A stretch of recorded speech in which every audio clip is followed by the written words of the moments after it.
தேர்தல் வரும்போது இந்த மாதிரியான திட்டங்கள் அது சொல்றது மக்கள் மருந்தகம் சொல்லுவோம், இல்லைன்னு தேடி கல்வியை கொண்டு போவோம், இப்படி ஒவ்வொன்றா செய்வோம் அப்படின்னு ஒரு கவர்ச்சிகரமா ஒன்னொன்னையும் செய்யறது தான்.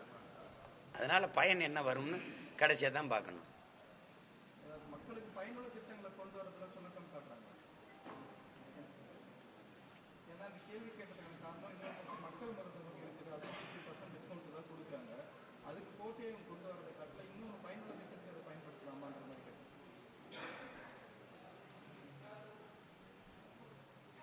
மக்களுக்கு உளவியலா பெரிய மருந்தகங்கள் இங்க பாருங்க, இந்த மாதிரி மருந்தகங்களை ரொம்ப அடித்தட்டில் இருக்கிற ரொம்ப உழைக்கும் மக்கள், ரொம்ப ஏழ்மை வறுமையில் இருக்கிற மக்கள் தான் அரசு மருத்துவமனைக்கு போறதும் இந்த மாதிரி மருந்தகங்களை வாங்கிக்கிறதும் இருக்கு.